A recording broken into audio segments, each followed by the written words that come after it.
فأعوذ بالله من الشيطان الرجيم بسم الله الرحمن الرحيم فقد قال الله تبارك وتعالى في القرآن المجيد والفرقان الحميد وإذا مس الناس ضر دعوا ربهم ألا صدق الله العظيم اللهم نور قلوبنا بالقرآن وزين أخلاقنا بالقرآن وادخلنا الجنة بالقرآن ونجنا من النار بالقرآن. تمام تعریف و توصیف صلی اللہ وجہ الکریم کی ذات بابرکاتہ جو خالق کائنات بھی ہے، مالک شہاد بھی ہے. لاکھوں کروڑوں درود و سلام نازل اس نبی محتشم پر کہ جس کی وجہ سے اللہ تعالیٰ نے ہم سب کا وجود فرمایا. حمد و صلاۃ کے بعد معزز محتشم سامعین کرام السلام علیکم ورحمۃ اللہ وبرکاتہ.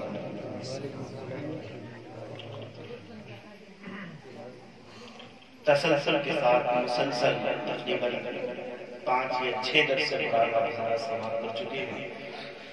اللہ رب العزت اس پر مجھے اور آپ کو استقامت نصیب فرمائے. کوشش کیا کریں، ایک مشورہ میں دے رہا ہوں، کوشش کیا کریں کہ کوئی بھی درس قرآن آپ کا نہ چھوڑا. میں نے پچھلے درس قرآن میں عرض کیا کیونکہ ہم آیت یہ نہیں کہ کہیں سے کوئی ٹکڑا اٹھایا نہیں، بلکہ ایک ایک آیت کی تفسیر 20ویں پارے سے لے کر کے چل رہے ہیں. تو اگر کوئی بھی آیت آپ میں چھوٹ گئی تو پھر آپ کو خرابی ہو سکتی ہے، آپ کے علم میں کمی ہو سکتی ہے. اس وجہ سے کوشش کریں کہ کوئی سا بھی درس قرآن آپ کا اسکرپٹ نہیں ہوتا ہے. اور اگر فرض کرنا کبھی ہو بھی جائے تو آپ ضرور جو یوٹیوب چینل ہے اس پر جا کر کے سماعت کریں تاکہ کسی بھی درس قرآن کے فیضان سے آپ محروم نہ ہو پائیں.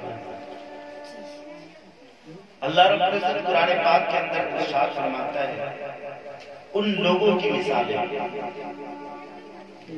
کفار مکہ یا پھر ان کے علاوہ لوگوں کی مثالیں. صاحب جلالین فرماتے ہیں یہ مثال ہے کفار مکہ کی یا پھر ان کے علاوہ لوگوں کی. کیا مثال ہے اسے سنیں. آج کا درس قرآن بہت آسان ہے، آپ سمجھ لیں تو انشاءاللہ. فرماتا ہے میرا رب وَإِذَا مَسَّ النَّاسَ ضُرٌّ جب لوگوں کو تکلیف پہنچتی ہے، جب لوگوں کو کوئی تکلیف پہنچتی ہے. مثال کے طور پر صاحب خزائن العرفان فرماتے ہیں انہیں کوئی مرض لاحق ہو جائے، صحت مند تھا، دن میں صحت مند تھا، رات میں بخار چڑھ گیا. دن میں صحت مند تھا، رات میں کیا ہوا کہ اس کا منہ ٹیڑھا ہو گیا اور لکما لگ گیا. رات میں صحت مند تھا، صبح اٹھا تو پھر دیکھا کہ فالج کا سر ہے. یا پھر رات میں سویا ہوا تھا بالکل صحیح و سلامت تھا تو صبح دیکھا تو اس کا جسم جو ہے لرزہ بر اندام ہے اور اس کے جسم سے بو آ رہی ہے، اس کو کوڑ کی بیماری ہوگی. یا تو مرض دے تو تکلیف پہنچے یا پھر قحط سالی دے یعنی رزق میں تنگی کر دے. قحط تو پہلے اس طرح ہوا تھا کہ بستی میں کوئی زراعت کوئی کھیتی نہیں ہوتی تھی. اب تو اللہ کا فضل ہے کہ قحط سالی نہیں ہوتی ہے. پہلے قحط سالی ایسی ہوتی تھی کہ نہ ندیوں کے اندر پانی باقی رہتا تھا نہ کھیتوں میں کوئی کھیتی باقی رہتی. لوگ کھانے پینے کو ترک جاتے. اللہ کا کرم ہے کہ ایسا اب ہمارے نہیں ہوتا، حالانکہ پہلوں سے زیادہ گناہ ہمارے، لیکن پھر بھی رب کا کرم دیکھے. تو پہلے قحط سالی ہوتی تھی تو یا مرض دے کر کے تکلیف پہنچتی ہے یا قحط سالی یا اس کے سوا اور کوئی چیز لاحق ہو جائے، پریشانی آ جائے. تو اللہ تعالیٰ فرماتا ہے وَإِذَا مَسَّ النَّاسَ ضُرٌّ جب کسی کو کوئی تکلیف پہنچتی ہے. درود پاک پڑھنے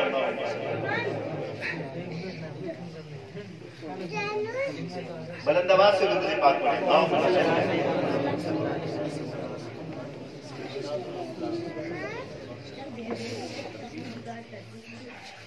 اللہ رب العزت نے ارشاد فرمایا وَإِذَا مَسَّ النَّاسَ ضُرٌّ جب لوگوں کو کوئی تکلیف پہنچتی ہے. بات سمجھ رہے ہیں نا؟ تو پھر کیا کریں؟ اب لوگوں سے مراد عام لوگ نہیں ہے بلکہ کافر مراد ہے، یا پھر ان کے علاوہ جو کفار ہیں وہ مراد ہے، مومنین اس لسٹ سے خارج ہیں۔ حالانکہ مومنوں کے بارے میں بعد میں عرض کروں گا اس تعلق سے، اسی کی آیت کی تفسیر کے تعلق سے۔ تو کیا کرتے ہیں؟ دعوا ربهم، تو پھر وہ جن کو پوجتے ہیں، جن کی عبادت کرے انہیں چھوڑ دیتے ہیں، پھر کیا کرتے ہیں؟ دعوا ربهم، پھر وہ رب کو پکارتے ہیں۔ سبحان اللہ۔ کفار مکہ یہ جانتے تھے کہ رب ایک ہے، لیکن میں نے بتایا تھا درس قرآن میں کہ رولز فالو کرنا پڑیں گے۔ جب اسلام میں آیا تو یہ نہیں کہ آزاد خیال ہوگا، پھر تو رولز فالو کرنے پڑیں گے اسلام کے۔ تو اس وجہ سے کہ ہمیں رولز نہ فالو کرنا پڑے، ہمیں کوئی تکلیف نہ ہو، اس لیے وہ ان کی پوجا کرتے تھے جو کسی لائق ہی نہیں، جو جسے ہاتھ سے خود ہی بنایا، خود ہی تراشا، خود ہی ہاتھ جوڑ کے کھڑے ہو گئے، جو کسی لائق نہیں، انہیں عبادت کرنے لگ جاتے ہیں، کیونکہ وہ کچھ تمہیں قانون ہی نہیں بتا سکتے۔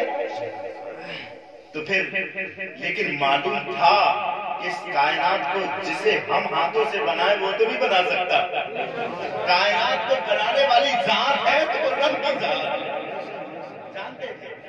تو جب تکلیف پہنچتی تھی، مرض یا قحط سالی یا پھر کشتیوں میں سواری کرتے تھے نا، پہلے کشتیوں میں، کشتی جب ڈوبنے لگتی تھی نا، پھر کیا کرتے تھے؟ دعوا ربهم، پھر رب کو پکارتے تھے، پھر رب کو پکارتے تھے۔ کیسے پکارتے تھے؟ منیبین الیہ، اور اسی کی طرف رجوع کرتے تھے۔ پھر اللہ تعالیٰ کرم فرماتا، اللہ تعالیٰ ان پہ کرم فرماتا، ثم اذا اذاقهم منه رحمہ، تو جب وہ انہیں اپنے پاس سے رحمت کا مزہ دیتا تھا، جب مصیبت آئی رب کو پکارتے تھے اور خالص پکارتے تھے، کہتے ہیں ہم جن کی عبادت کرتے ہیں ہم یقین کے ساتھ کہتے ہیں کہ وہ معبود ہے ہی نہیں، مولا معبود تو تو ہی ہے۔ اتنے خالص ہوتے تھے کہ تفسیر کی کتابوں میں آیا کہ رب کے علاوہ ان کے ذہن میں پھر کوئی بھی نہیں ہوتا، خالص ہو کے پکارتے تھے اللہ تعالیٰ۔ تو پھر اللہ مدد بھی فرماتا تھا۔ اب یہاں سے دیکھو ذہن دو مومنوں، جب کافر خالص ہو کر رب کو پکارے، کافر خالص ہو کر رب کو پکارے، رب اس کی مدد کرتے۔ ایمان والا اگر مصیبت میں خالص ہو کر رب کو پکارے گا تو اللہ ضرور اس کے بیڑے کو پار کرے گا۔ خالص تو ہے، ہم خالص ہو کے رب سے اس طرح خالص ہوتے ہیں کہ تفسیر کی کتابوں میں آتا ہے، اس طرح خالص ہوتے ہیں کہ رب کے علاوہ ان کے ذہن میں نہیں رہتا۔ مولا ہم جن کی عبادت کرتے ہیں ہرگز نہیں ہے، وہ ہماری غفلت ہے، رب تو ہے تو ہی ہماری مدد فرما۔ تو اللہ فرماتا ہے ثم اذا اذاقهم منه رحمہ، تو جب ہم انہیں رحمت کا مزہ دیتے تھے، کیسے مزہ دیتے تھے؟ کہ اس تکلیف سے جو ہم نے دی تھی اسے ہم دور کر دیتے، مرض دی تو شفا، قحط سالی دی تو پھر ہم نے فراوانی دے دی، کوئی اور بھی تکلیف دی تو ہم نے انہیں پھر رحمت کا مزہ چکھایا، تکلیف دور کر دی۔ تو پھر کیا کرتے تھے؟ سنو، پھر وہ کیا کرتے تھے؟ اذا فریق منهم بربهم یشرکون، تو جبھی ان میں سے ایک گروہ اپنے رب کا شریک ماننے لگتا تھا۔ جب مل گئی رحمت، مزہ لوٹ لیا رحمت کا، بیماری تھی مل گئی شفا، اب کہتے تھے اب تو ہم انہیں کی عبادت کریں گے، ان کی کرتے تھے۔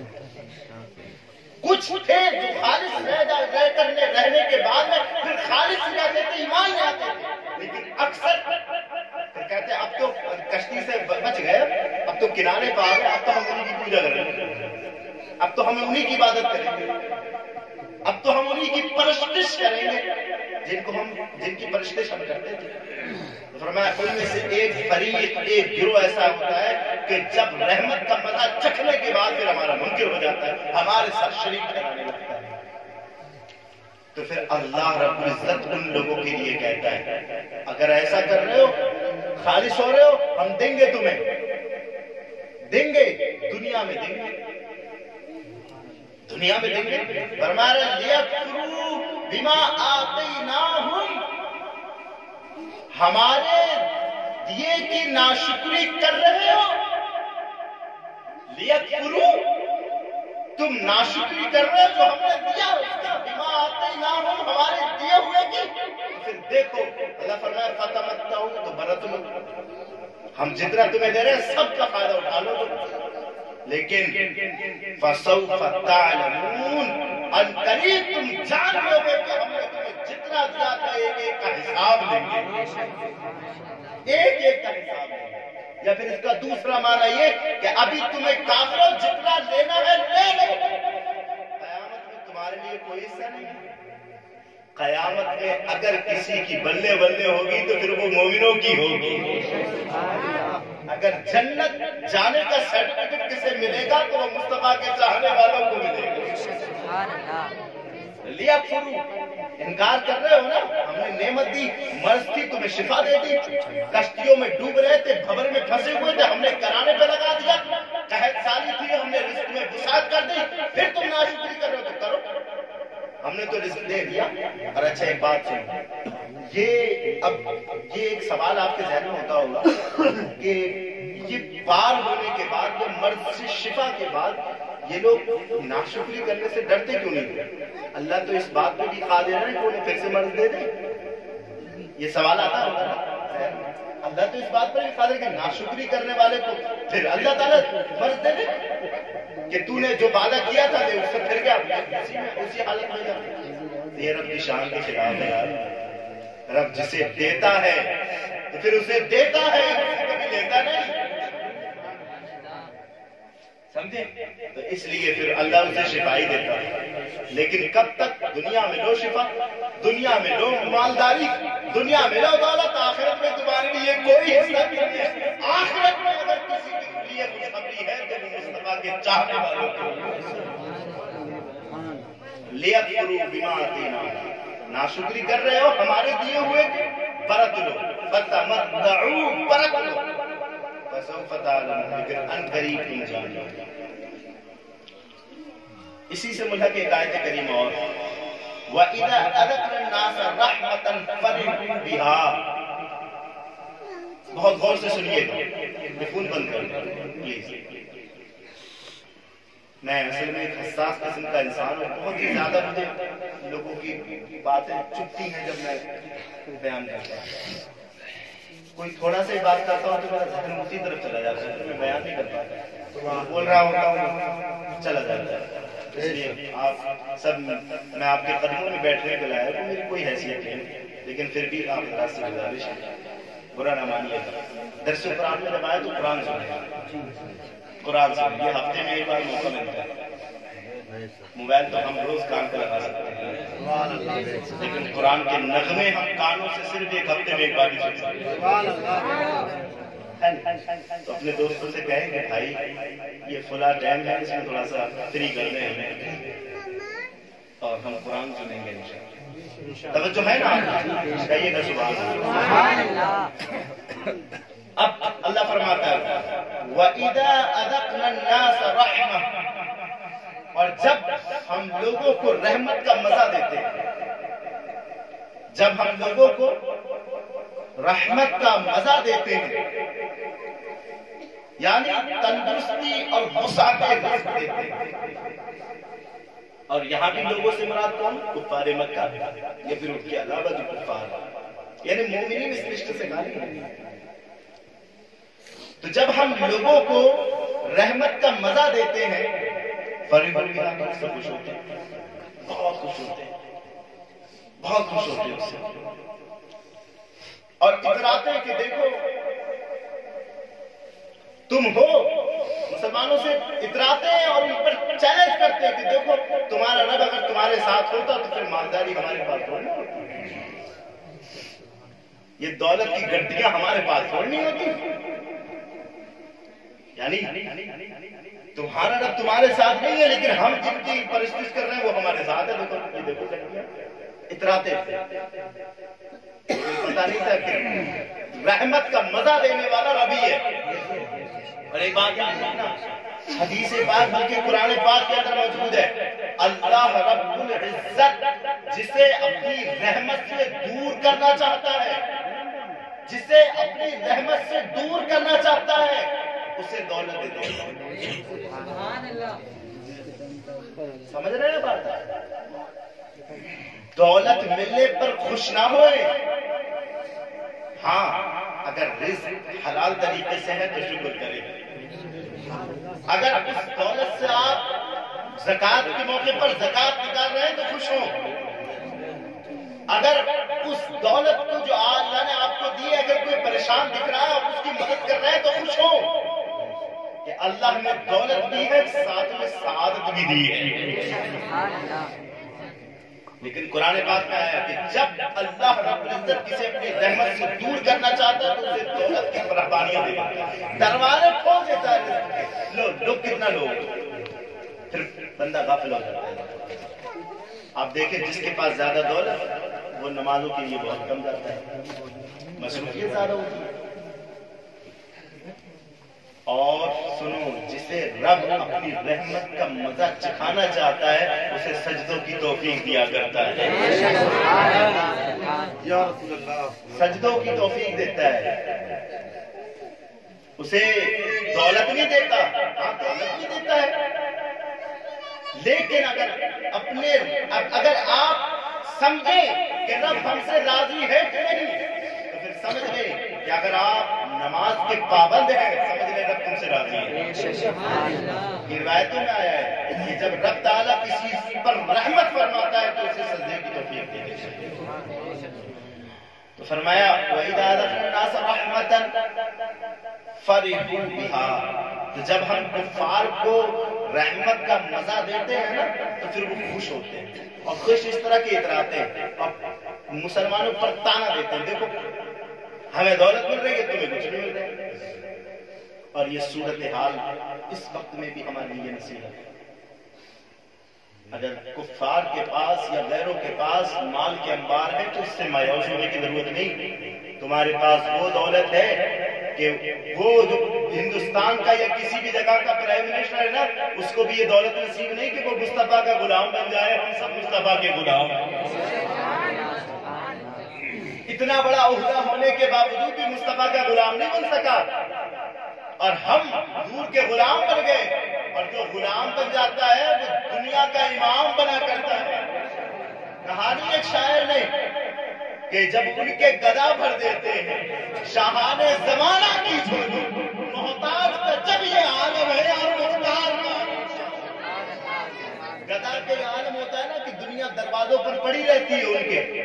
اور ایگزامپل کے لیے دیکھیں آپ زیادہ دور نہ جاؤ اپنی بہیڑی میں امام میاں کی درگاہ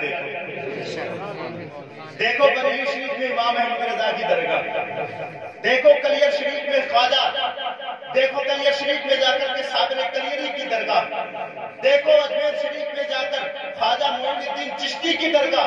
یہ سب کون ہے؟ مصطفیٰ کے غلام ہے, لیکن اپنے غیر دین کے در سے بھیک مانگا کرتے ہیں. تو یہ انہیں کیا پتا تھا؟ وَإِذَا ذَكَرَ النَّاسَ رَحْمَةً, جب ہم انہیں رحمت کا مزہ دیتے ہیں نا فَرِحُوا بِهَا, تو اترانے لگتے ہیں, تانا دیتے ہیں. اور وَإِن تُصِبْهُمْ سَيِّئَةٌ بِمَا قَدَّمَتْ أَيْدِيهِمْ, اور اس پر خوش ہو جاتے ہیں. اور اگر انہیں کوئی برائی پہنچے, اگر انہیں کوئی برائی پہنچے یعنی قہر یا کوئی خوف یا کوئی بلا یا کوئی بیماری یا کوئی مرض انہیں پہنچے, کس کی وجہ سے یہ قابل غور جملہ ہے آپ کا, انہیں کوئی مصیبت پہنچے بما قدمت ایدیہم, خود ان کے ہاتھوں کی وجہ سے جو انہوں نے کیا ہے. اللہ کافروں کو بھی مصیبت دیتا ہے نا تو ان کے کیے کی وجہ سے دیتا ہے. کافروں کو بھی جو اس کو ہمیشہ بسا اوقاتوں سے گالیاں بھی دیتے ہیں. میرے رسول کریم صلی اللہ علیہ وسلم نے ارشاد فرمایا, مشکات شریف کی حدیث ہے, اللہ رب العزت سے زیادہ علم فرمانے والا کوئی نہیں. صحابہ نے عرض کیا کیسے؟ کہا لوگ اسے گالیاں دیتے ہیں. کس طرح؟ اتخذ اللہ ولدا, اللہ رب العزت کو یہ کہتے ہیں کہ اس کا بیٹا ہے. بعض لوگ کہتے ہیں کہ نہیں, اور بعض لوگ یہ مانتے ہیں کہ فرشتے اللہ کی بیٹیاں ہیں. اعوذ باللہ. بعض لوگ یہ مانتے ہیں کہ اللہ کی بیوی ہے, معاذ اللہ. لیکن فرمایا رب سے زیادہ حلیم کوئی نہیں کہ ان لوگوں کو بھی جو گالیاں دیتے ہیں ان کو بھی جو ناشکریاں کرتے ہیں ان کو بھی اللہ رب العزت رزق سے کبھی محروم نہیں کرتا۔ اللہ رب العزت سے زیادہ حلیم صبر کا لفظ آیا ہے، حلیم صبر بمعنی حلمت کے ہے، یعنی وہ حلیم ہے، اس سے زیادہ کوئی صبر فرمانے والا نہیں۔ صبر اس معنی کرنے کہ جو مصیبت میں پہنچے، ہم جو صبر کرتے ہیں وہ مصیبت میں کرتے ہیں، اللہ مصیبت سے پاک، اسے کوئی مصیبت نہیں پہنچ سکتی، تو صبر بمعنی علم ہے۔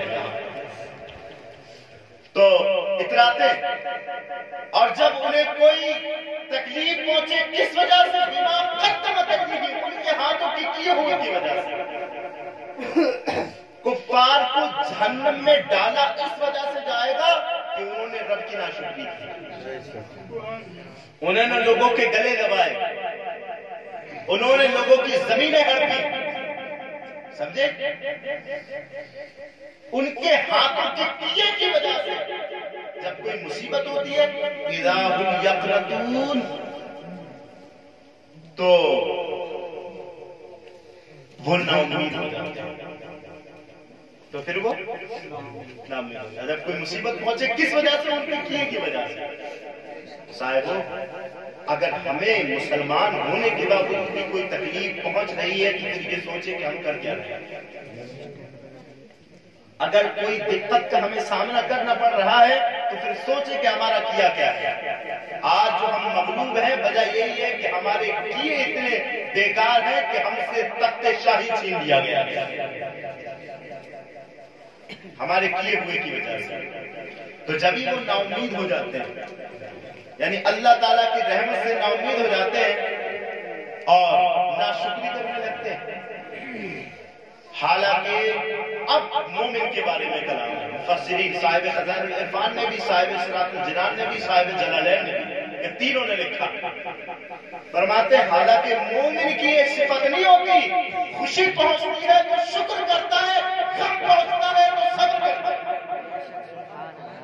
خوشی آتی ہے تو شکر اور غم پہنچتا ہے تو صبر۔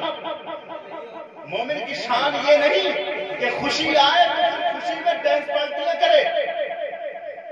مومن کی شان یہ نہیں کہ جب اولاد مل گئی، اللہ کی کتنی بڑی نعمت، 17-18 سال کے بعد کسی کو 5 سال کے بعد کسی کو 10 سال کے بعد بیٹی یا بیٹے سے نوازا، تو پھر مومن کی شان یہ ہے کہ وہ رب کا شکر کرے، اپنے گھر میں قرآن خوانیاں کرائے، میلاد خوانی کرائے، علماء کے بیانات کروائے، لیکن اس نعمت کے ملنے کے باوجود جو ڈانس پارٹی کرے، جو فاحشہ رنڈیوں کو، عورتوں کو، ہجڑوں کو بلا کر کے نچوائے، تو یہ مومن کی شان تو ہرگز نہیں ہو سکتی۔ کیونکہ یہاں جو آپ کو میں پڑھا رہا ہوں وہ کس کی بات بتا رہا ہوں کہ جب نعمت پہنچے تو خوش ہو اور اترائے، اور جب تکلیف پہنچے تو پھر ناشکری کرنے لگے، نا امید ہونے لگے۔ یہ مومنوں کی شان نہیں، قرآن پاک میں یہ شان، یہ بات جس کی ہے وہ کافروں کی بیان کر رہی ہے۔ تو خوشی ہونے پر شکر کرتا ہے بندہ، اتراتا نہیں ہے۔ اب جو بچے کی پیدائش پر یا شادی بیاہ پر یا پھر اس طریقے کی خوشی کے موقعات پر اگر ڈرامے کرے تو پھر سوچے یہ کام مسلمان تو وہ ہے لیکن کام مسلمانوں والا نہیں کر رہا، کیونکہ یہ صفت قرآن میں رب نے کافروں کی بیان کی ہے۔ سمجھ رہے ہیں نا؟ اسی طرح موت کے وقت، تکلیف کے وقت، مصیبت کے وقت جو بندہ شکر کرے، صبر کرے، پھر سوچے رب تیرا شکر ہے کہ تکلیف تو دی لیکن تو نے صبر کا دامن چھڑوایا۔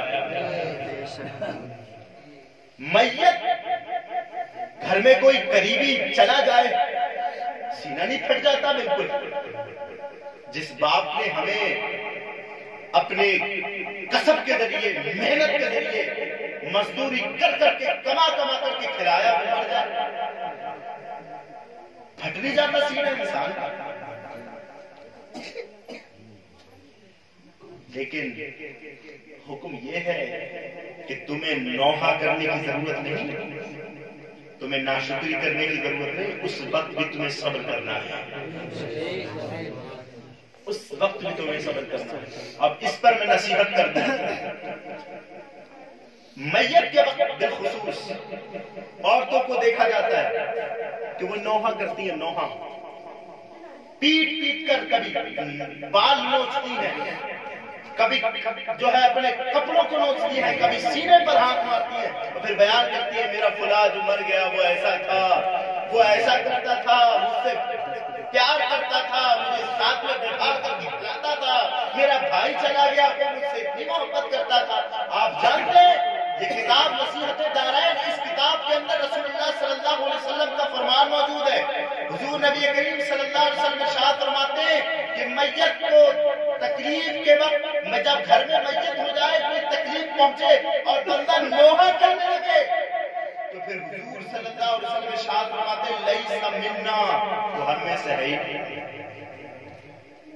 لیس منا، وہ ہم میں سے نہیں ہے۔ کون؟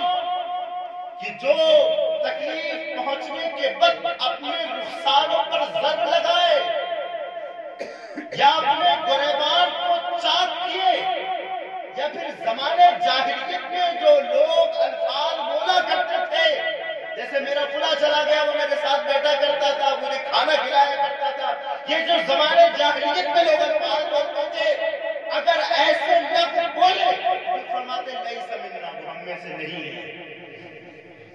اور ایک حدیث پاک میں آتا ہے کہ جب کوئی عورت یا کوئی مرد میت کے پاس بیٹھ کر کے نوحہ کرتا ہے تو جو نوحہ کر رہا ہے اس پر بھی لعنت ہوتی ہے، اور جو نوحہ کرنے سے روک نہیں رہے، سن رہے ہیں، ان پر بھی لعنت ہوتی ہے۔ روکے ہوتا نہیں ہوتا ہے، خواتین نوحہ کرتی ہیں، بیان کر کر کے روتی ہیں، جسے ہم اپنی زبان میں کہتے ہیں بیان کر کے رونا، روکے اس سے، ہاں روئیں، کیونکہ رونا ایک فطرت ہے، اپنا جاتا ہے تو پھر آنکھوں سے آنسو نکلتے ہیں۔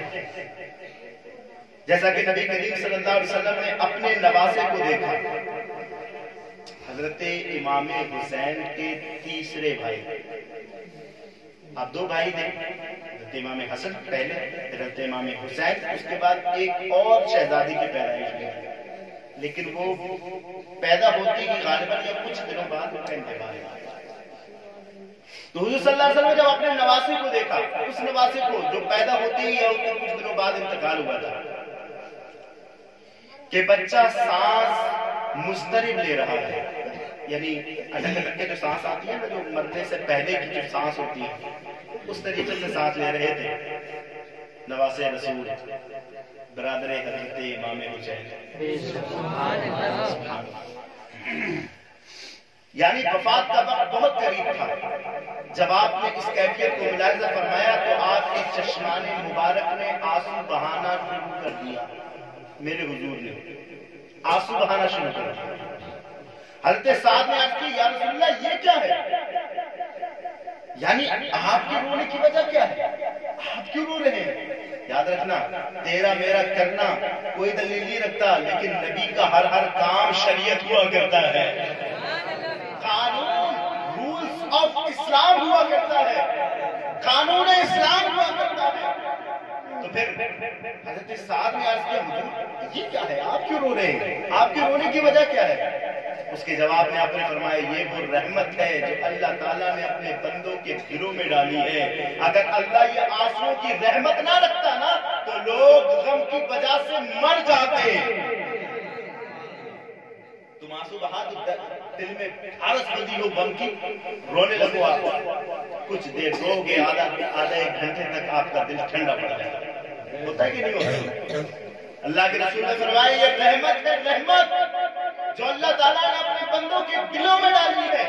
بے شک اللہ تعالیٰ اپنے بندوں پر ہی رحم فرماتا جب وہ رحم فرمانے والے ہوں، یعنی جب لوگوں پر بندہ رحم کرے، انہیں معاف کر دے تو اللہ تعالیٰ بھی اس پر رحم فرمائے۔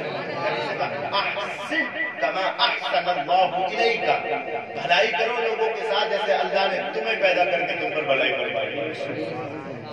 فرمایا یہ رحمت ہے. تو پھر طریقہ آپ کو معلوم ہو گیا کہ نوحہ کر کے نہیں رونا ہے میت کے وقت یہ کوئی تکلیف پہنچ جائے. ناشکری کے جملے بھی نہیں نکالنا ہے. ہم نے دیکھا ہے لوگوں کو کہ نوجوان کی اگر میت ہو جائے نا, نوجوان کی میت یا کسی بچے کی میت, تو بالخصوص عورتوں سے, میری مائیں بہنیں بیٹھی ہوئی ہیں, نصیحت حاصل کریں اور اپنے دوسری خواتین تک پہنچائیں. بالخصوص کوئی بچے کا انتقال ہو جائے یا کسی جوان مرد کا انتقال ہو جائے جس کی ابھی ابھی شادی ہوئی ہے, یہ بھی چھوڑ دو, تو کیا کہتے ہیں اللہ تعالیٰ کو اسی کو لینا. کہتے ہیں آپ نے اپنے کانوں سے بھی سنا ہوگا, اسی کو لینا تھا. کتنے بڈھے تھے انہیں کو لے لیتا, اس کے بدلے اس کو لینا تھا. اس کے چھوٹے چھوٹے بچے ہیں. ایک بچے کی اگر جان چلی جائے تو پھر لوگ یہ کہتے ہیں کہ بتاؤ یہ تو بچہ تھا, اس نے کیا دیکھا تھا, اللہ تعالیٰ کو اس پہ ترس نہیں آیا, نعوذ باللہ اس کی جان لے لی. اس طرح کے جملے آپ کے ہمارے سب کے سننے میں آتے ہیں. یہ ناشکری کے جملے ہیں. بسا اوقات تو جملے سے کفر ہو جاتا ہے. جو پرانے ممبران ہیں, میں نے 28 کلمات کفریہ گنائے تو ان میں سے یہ کلمہ بھی ہے. اس طرح سمجھ رہے ہیں. اب بشارت سنو اب مچلو. میرے حضور فرماتے اگر کسی چھوٹے بچے کا انتقال ہو جائے, فرشتے اس کی بالکل رب کی بارگاہ میں لے کر کے جاتے ہیں. سنو, فرشتے روح پر رب کی بارگاہ میں لے کر کے جاتے ہیں. اللہ ارشاد فرماتا ہے فرشتوں روح نکالی تھی, بتاؤ گھر والوں کا کیا حال تھا. یہ تو بچہ تھا نا, اسے تو باپ سینے سے لگا کے رکھتا تھا نا, اسے ماں نے 2 مہینے 2 سال تک اپنا خون پلایا تھا نا, یہ تو جگر پارا تھا نا لوگوں کا. اسے جب تم نے چھینا تھا, بتاؤ ان کے گھر والوں کا حال کیا تھا. اب سنو مچلو اور نصیحت پکڑو. بالخصوص میری مائیں بہنیں نصیحت پکڑے اس سے. فرشتے عرض کرتے ہیں مالک ہم نے روح نکالی, ان کا اپنا چھین لیا, ان کے کلیجے پھاڑ دیے ہم نے, لیکن حال یہ تھا اتنا غم پہنچنے کے باوجود اس کے ماں باپ تیرا شکر کر رہے تھے, ناشکری نہیں کر رہے تھے, تیرا شکر اور صبر کر رہے تھے. تو پھر رب ارشاد فرماتا ہے اے فرشتوں گواہ ہو جاؤ, اس بچے کے صدقے میں اس کے والدین کو جنت میں ایک محل عطا فرماؤں, صرف صبر کرنے کے لیے. تو اتنی بڑی نامحرومی کیوں مول لے رہے ہیں ہم لوگ؟ اس بچے کی وجہ سے اللہ جنت عطا فرمائے گا, جنت میں محل عطا فرمائے گا, لیکن ناشکری کر کے ہم اس نعمت سے محروم ہو سکتے ہیں. یا اللہ تیرا شکر ہے, ہم اس نعمت سے محروم ہو سکتے ہیں.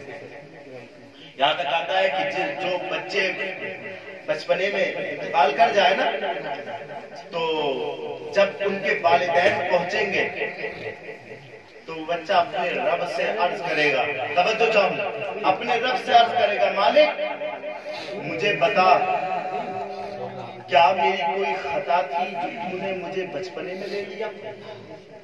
توجہ دیجیے گا, حدیث کا مفہوم عرض کرنے, کیا میری کوئی خطا تھی جو تو نے مجھے بچپنے میں لے لیا. رب ارشاد فرمائے گا بندے نہیں, تو اس وقت شریعت کا مکلف ہی نہیں تھا. تو پھر فرمائے گا رب تو نے مجھے اپنے پاس بلا لیا, میرے والدین روتے رہتے, ان کے سینے چاک ہو گئے, مالک اب یہ جہنم میں جائیں مجھے گوارا نہیں ہے, مجھے دنیا میں ان کا ساتھ نہیں مل سکا, جنت میں ان کا ساتھ عطا فرما, جنت میں ان کا ساتھ عطا فرما. اللہ رب العزت اس بچے کے عرض کرنے سے اس والدین جس کے بچے بچپنے میں انتقال کر گئے, اللہ رب العزت ان کی بخشش فرما کر اس بچے کے ساتھ جنت میں اسے جگہ عطا فرما. تو یہ بالخصوص نوحہ کرنے سے اپنی خواتین کو بچائیں, روئیں, کیونکہ اب میں رونے کا حکم نہیں دے رہا ہوں, یہاں تک ہے بچے صبر کریں, صبر کرنے کا حکم ہے. قرآن میں تو فرمایا نا رب نے یا ایھا الذین آمنوا استعینوا بالصبر والصلاۃ, اے ایمان والو صبر سے اور نماز سے مدد چاہو, ان اللہ مع الصابرین, یقینا اللہ انہی کے ساتھ ہے جو صبر کرتے ہیں. صبر کریں, اللہ نعم البدل عطا فرمائے گا, اللہ نعم البدل. لیکن اگر آنسو نکل جائیں تو روئے, آواز اگر تھوڑی بہت نکل جائے تو آواز بھی نکال دے، اگر نکل جائے اضطراری طور پر خود نہ نکالے، اگر نکل جائے تو کوئی بات نہیں، اس طرح رونا کوئی حرج کی بات نہیں، لیکن بیان کر کے رونا، نوحہ کرنا، یہ سخت حرام ہے، سننے والوں پر بھی لعنت اور جو بیان کر رہا ہے اس پر بھی لعنت۔ اور سب سے بڑی بات، کیا آپ یہ چاہتے ہیں کہ آپ کا جو مردہ بستر مرگ پر لیٹا ہوا ہے اسے کوئی تکلیف ہو؟ ایک تو اتنی بڑی منزل پار کی ہے اس نے، اتنی بڑی منزل پار کی ہے کہ اس کی روح جو اس کے ساتھ اس کے پیدا ہونے سے تھی،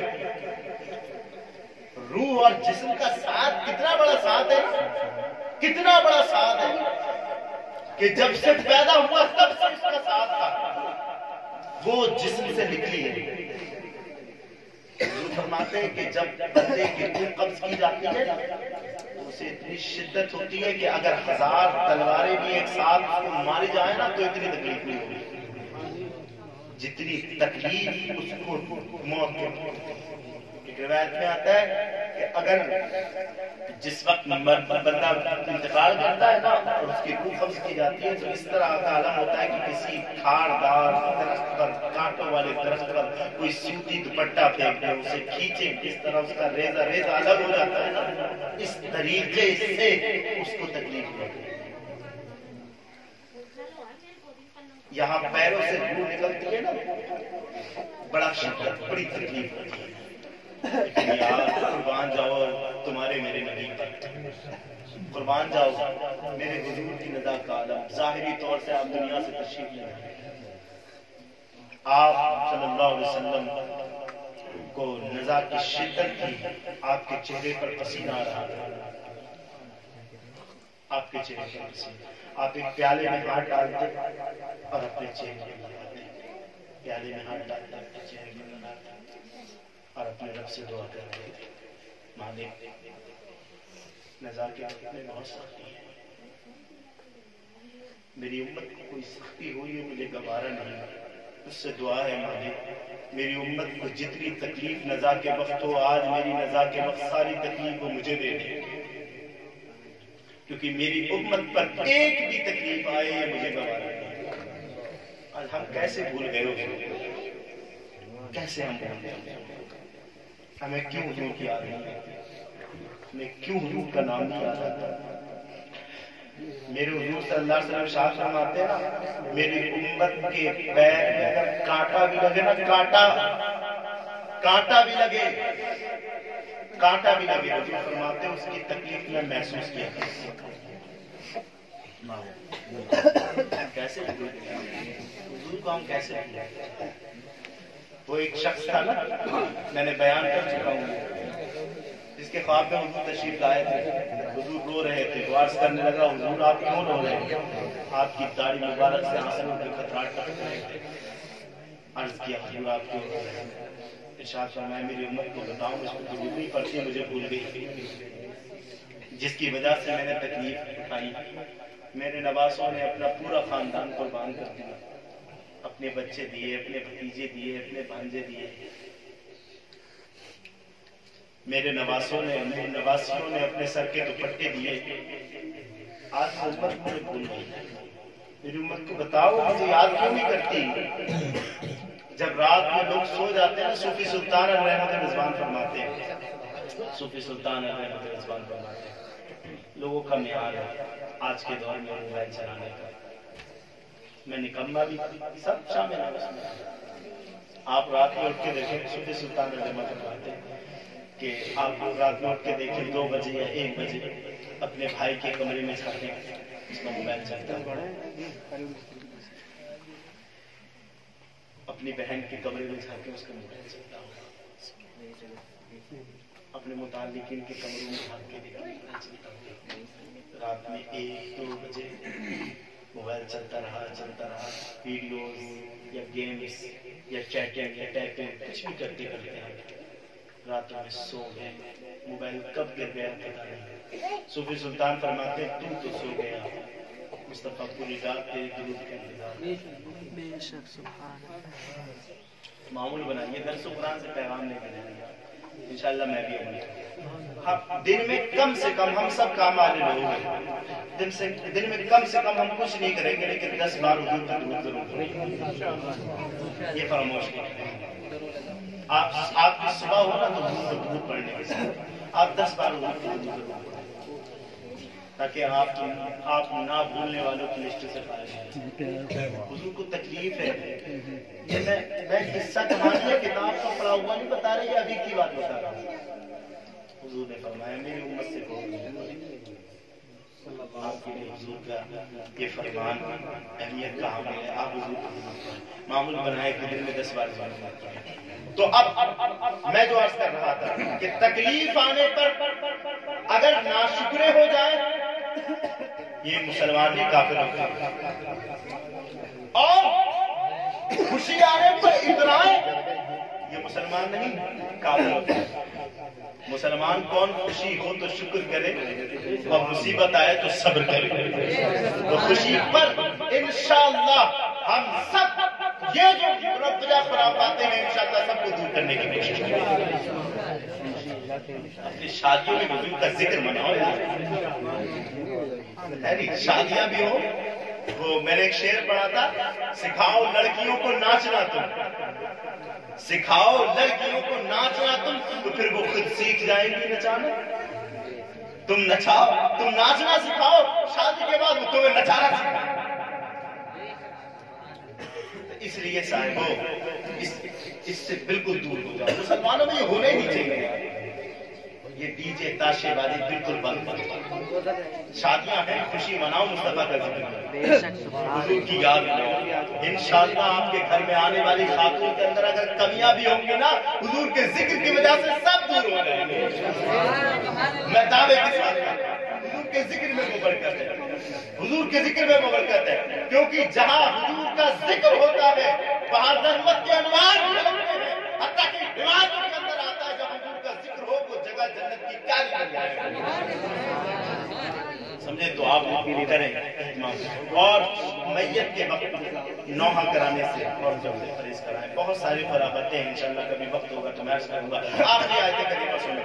اللہ تعالیٰ فرماتے ہیں اولم یروا, کیا انہوں نے نہ دیکھا, کن نے, جو تکلیف ملنے پر ناشکری کرتے ہیں. حالانکہ سب کچھ اللہ رب العزت ایک حکمت کے تحت, اللہ رب العزت کا نظام, ہر نظام اس کا حکمت کے تحت. یہ کتاب جماعت اعدادیہ میں پڑھائی جاتی ہے. الحمدللہ میں جماعت اعدادیہ بچوں کو پڑھا رہا ہوں تو ایک حکایت میرے ذہن میں آئی جو میں نے پڑھائی تھی بچوں کو ابھی جدید میں. ہر کام اللہ تعالیٰ کا حکمت کے تحت. حضرت موسیٰ علیہ السلام نے ایک مرتبہ اللہ رب العزت سے عرض کیا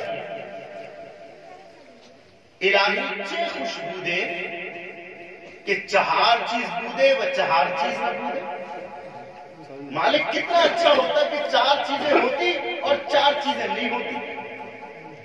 ہر کام حکمت کے تحت, اس پہ دھیان رکھنا. تکلیف دے رہا ہے رب تو بھی اس میں بھی حکمت ہے, اور اگر امیری دے رہا ہے اس میں بھی حکمت ہے.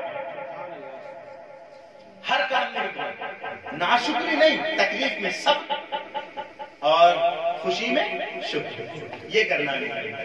تو اب میں تھوڑی سی وضاحت کر دوں کہ ہر کام میں حکمت کس طرح. حضرت موسیٰ نے عرض کیا طرف سے کہ مالک الہی چے خوشبو دے, کتنا اچھا ہوتا اگر 4 چیز بودے و 4 چیز نہ بودے. 4 چیزیں ہوتی اور 4 چیزیں نہ ہوتی. کتنی؟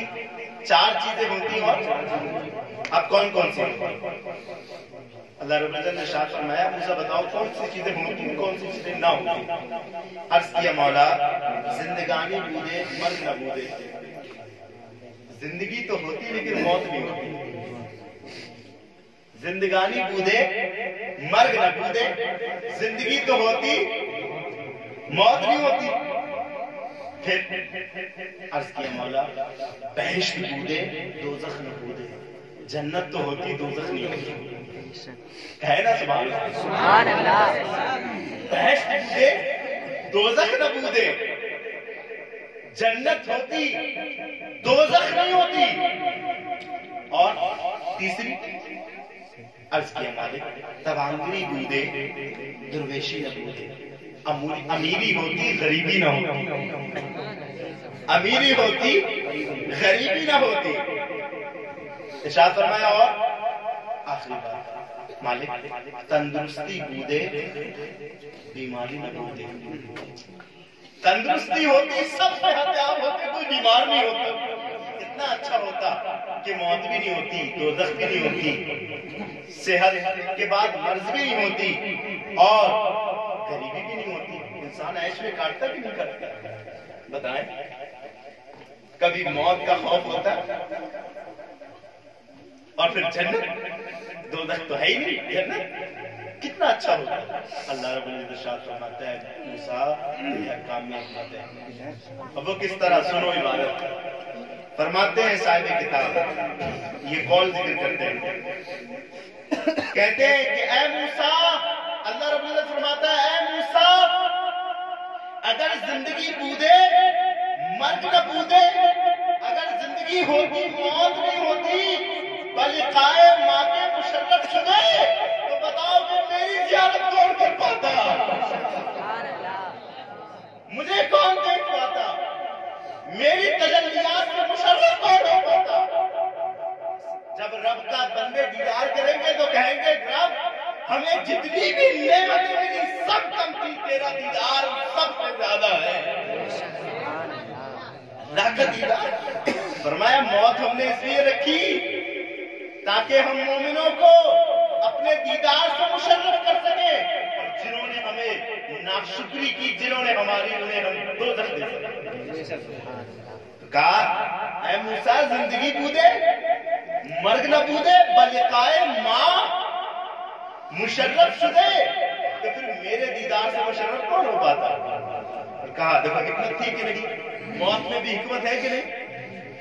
پھر اگر بہشت بودے اور دوزخ نہ بودے, اگر جنت ہوتی اور دوزخ نہیں ہوتی فرمایا از عذاب ماں کے ترسیلے تو پھر بتاؤ پھر میرے عذاب سے ڈرتا ہوں. پھر غریبوں کا کون سہارا ہوتا, ان کے مال کی کون رکھوالی کرتا. پھر تو سب طاقتور تبوز کر کے رکھ لیتے. آج اگر امیر کے پاس پیسہ بھی ہے, پروٹوکول بھی ہے, طاقت بھی ہے, لیکن وہ غریب کے مال کو نہیں چھین رہا, کس وجہ سے کہ اگر میں چھینوں گا تو میں گناہگار ہوں. آج غریب غربت میں بھی عزت کی زندگی گزار رہا ہے, وجہ کیا؟ امیر اللہ کے عذاب سے ڈر رہا ہے. تو اگر ہم یہ نہ کرتے, دوزخ پیدا نہیں کرتے, تو پھر بتاؤ میرے عذاب سے کون ڈرتا. اور جب عذاب سے کوئی نہیں ڈرتا تو یہ نظام قائم نہیں رہتا. آج اگر کوئی بچہ اپنے والدین کا شکر گزار ہے تو وہ خوشی کرے کہ رب نے دوزخ پیدا کی ہوئی ہے. اگر دوزخ نہ ہوتی تو پھر کون والدین کی خدمت کرتا. سوچتا کچھ بھی کرو, میں کیوں کروں خدمت, کیوں میں کیوں تکلیف اٹھاؤں, میں کیوں تکلیف اٹھاؤں, کچھ ہونا ہی نہیں. دوسروں کی زمین حرب کے لوگ خوش ہوتے ہیں, ہمارا تو کچھ ہونا ہی نہیں, ہمیں تو جانا ہے تو جنت ہی جانا ہے ڈائریکٹ. تو عذاب ماں کی ترسیلے تو پھر میرے عذاب سے کون ڈرتا.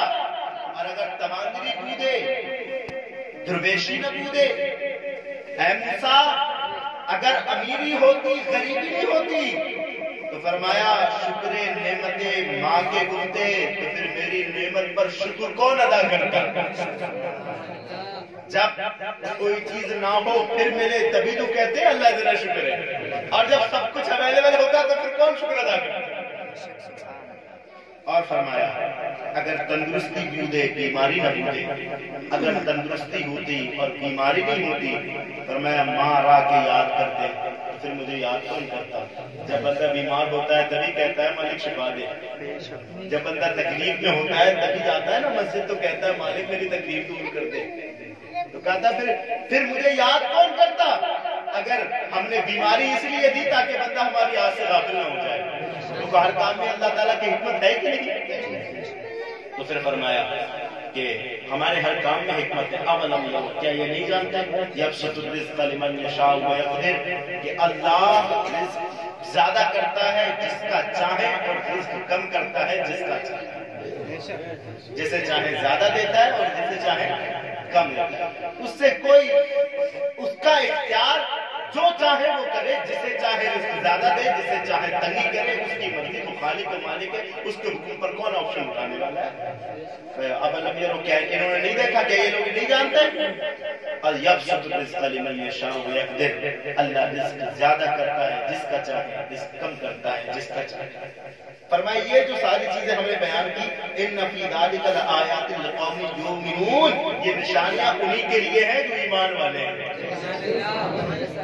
جو ایمان والے ہیں وہی سمجھ کے اس کو سمجھیں گے کہ ہاں کتنا رب نے انعام کیا, امیری کی تب بھی شکر کریں گے, غریبی کی تب بھی شکر کریں گے. اللہ رب العزت کی بارگاہ میں دعا ہے کہ اللہ درس قرآن کے ہر